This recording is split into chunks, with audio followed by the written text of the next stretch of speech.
All right, buckle up, everybody, because today we are diving deep into something I know we've all thought about. Oh, yeah. How to become more attractive to others. Mm, Specifically, how to attract romantic partners. yeah. I mean, who hasn't Googled that at some point, right? At least once. So you sent over a ton of research on the topic, social psychology studies, even some neurobiology A stuff. little bit of It should everything. be super interesting to break this all down together and see what we find. Yeah, tons to unpack first impressions, the science behind clicking with A someone. whole shebang. We'll pull out the juiciest bits for you, though, the stuff you can actually use. Okay, so one thing that really jumped out at me was this research on playing hard to get. Mm-hmm. Like, is that a real thing? Does it actually work? Well, it taps into something pretty fundamental in our brains, the reward system. No. Our brains are wired to find things more rewarding when we have to work for them. So it's like that feeling of finally getting concert tickets everyone's after. Exactly. Way better than just walking in with no effort. Yeah. Makes sense. So are we talking about that study with the college students where they overheard someone giving, like, negative feedback about them, Yeah, and then that feedback shifted to positive. but they didn't know it was staged, right? Nope, the whole conversation was set up by the researchers. To see how they would react. And it turned out they ended up liking the person who initially disliked them even more. Once they felt they had won them over. You got it. Being critical actually made them more attractive. That's so wild. It's counterintuitive, right? But think about it, a compliment from someone you didn't expect to impress feels way more genuine. More earned, for sure. Exactly. Now, this isn't about being a jerk or playing games. Right. It's about self-respect and confidence. So maybe a little bit mysterious. Yeah, but the shift to positive feelings has to be clear. You can't be too subtle, or they might miss it entirely. Otherwise, it backfires completely. Totally. Okay, so what about this MIT dorm study? The one about how proximity can influence friendships. Living a few doors down from someone can really make that much difference. You'd be surprised. I guess I would. It all comes down to repeated exposure, like a snowball effect. Each positive interaction builds on the last, turning strangers into friends. And I'm guessing this applies to romantic relationships, too. Absolutely. It's not just about being in the same place. It's about those consistent positive interactions that let a connection grow organically. So I guess the question is, how can you engineer this in a way that isn't obvious? Right. We don't want to be creepy about it. Definitely not. There are subtle ways to increase the chances of those positive interactions. Okay, like what?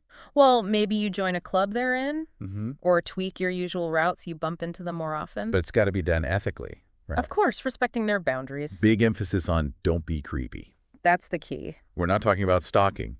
Just putting yourself out there in a genuine way and seeing what happens. Okay, so let's say you've created some of these positive interactions. How do you build on that? Well, there's some really interesting research on how doing someone a favor can actually make them like you more. So I should be the one doing the favors. It seems counterintuitive, right? It does. But the research suggests that's how it works. Have you heard of the Ben Franklin effect? Oh, yeah. Didn't he believe that asking people for favors was a way to win them over?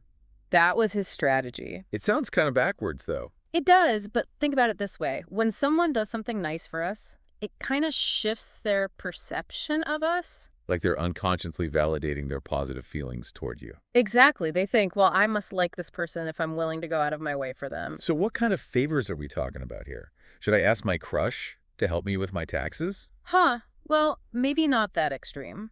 Small, simple requests are best. Like what? Borrowing a pen, asking for the time. Or directions. Yeah, things people are usually happy to do. Okay, so doing favors can boost attraction, but I bet it works best if you're also presenting your best self, right? You're on the right track. Which brings us to the, what was it, the Discord mod effect. Oh, yeah. That research totally blew my mind. Apparently, physical attractiveness isn't just about winning the genetic lottery. It's way more than that. So tell me more about this.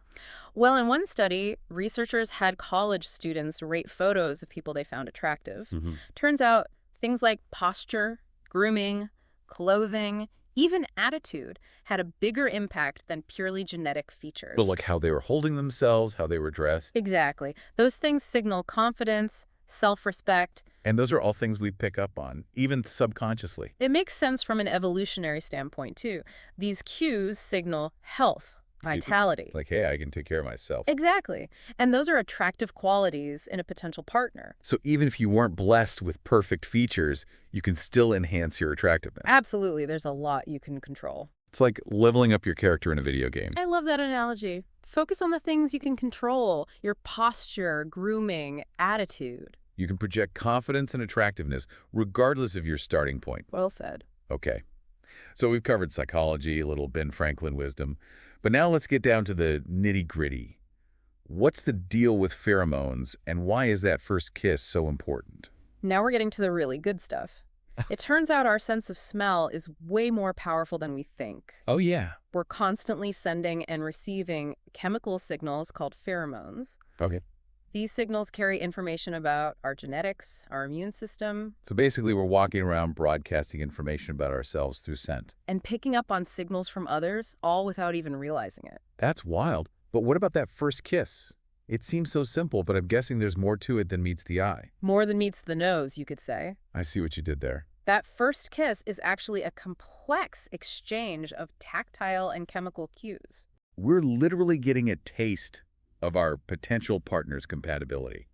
You got it. So are you saying a bad first kiss can be a deal breaker? Oh, absolutely. That first kiss is a major sensory experience. The taste, the feel, the smell. It all adds up? And if those senses aren't aligned, it can be a major turnoff. Wow, never thought about it like that. And what's even more fascinating is that a good first kiss can trigger a flood of feel-good chemicals in the brain. Like dopamine and serotonin. Those, and even norepinephrine, which is associated with the fight-or-flight response. Wait, so kissing is like triggering our stress response. In a good way, though, it adds to the excitement and alertness. So if your heart is racing during that first kiss, it's actually a good sign. Exactly. It means your body is responding positively. Okay, so we've learned that attracting a partner is way more complicated than just looks or personality. It's this whole intricate dance of psychology, biology. And even our sense of smell. I'm exhausted. We've covered so much. Me too. But don't worry, listener, we're not done yet. Stay tuned for part 2 of our deep dive, where we'll uncover even more about the science and psychology of attraction. It's gonna be good. You won't want to miss it. See you there. It's crazy, right? You'd think finding a good partner would be impossible with all these factors. Just make you wonder about love at first sight. Is it real, or is it more like biology at first sniff? Huh, good one. Next there.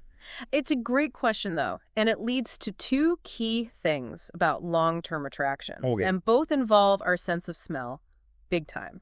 First, those pheromones we talked about. Sending out all that info about us. Right, and if those aren't vibing between two people, Yeah, it's gonna be tough. an uphill battle for sure. But even if the pheromones are good, women's noses have another layer of complexity. Really? They can pick up on something called MHC molecules. MHC.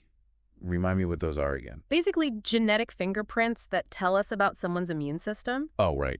And get this, women tend to be drawn to the scent of guys whose MHC molecules are different from their own. So in this case, opposites really do attract. You got it. Makes sense from an evolutionary perspective. Right? If your immune systems are different, your kids will be healthier. Exactly. It's all about survival of the fittest. Wow. So women are subconsciously sizing up a guy's immune system based on his scent. Pretty much. That's incredible. What about guys? Can we do that too? Sadly, no. We might be head over heels based on pheromones alone. Oh, no. But if our MHCs are too similar to a woman's, she might not feel it, even if we're doing everything else right. So our noses can override our hearts. You could say that. This is blowing my mind. There's this whole hidden world of signals we don't even know about. It's wild, isn't it? It is. But let's not forget about that first kiss. Oh, right. More than just a sweet gesture. Way more. The compatibility test. Undercover. You got it. Like we said, it's a major sensory experience. Taste, smell, touch. The whole package. And for a lot of people, a bad first kiss It's a deal breaker. instant turnoff. It's crazy how such a small thing can be so important. But on the flip side, a good first kiss. Can be amazing. Fireworks. Literally. It's that rush of dopamine, serotonin, norepinephrine All those good chemicals. flooding your system, that feeling of excitement, connection. So if your heart is racing, palms are sweaty, Pupils dilated. that's actually a good thing. Your body's saying yes. This has been eye-opening. Attracting a partner is so much more than looks or personality. So many layers. Biology, psychology, even luck when it comes to those genetic signals. It's a lot to take in. It is, but how can our listener use this knowledge? It can't be about manipulating people, right? No, absolutely not. It's not about tricks or games. Okay, good. It's about understanding what's happening naturally and using that to your advantage. Working with those forces, not against them. Exactly. So knowing about proximity, maybe you're more proactive about putting yourself out there. Instead of just hoping to bump into someone at the store, You could join a club, take a class, something you enjoy, increase those chances of meeting someone compatible. in a natural way. I like it. And knowing about those subtle cues, The reward system. right? Maybe you're more mindful of how you present yourself, Showcasing your best qualities. being the best version of you. Exactly. And for that first kiss, Oh, yeah. maybe stock up on those breath mints. Haha, good call. It's about creating those optimal conditions for attraction. But there's no magic formula, right? Unfortunately not. Attraction is still a mystery, There will always be things beyond our control. like those MHC molecules, Sometimes they just don't line up.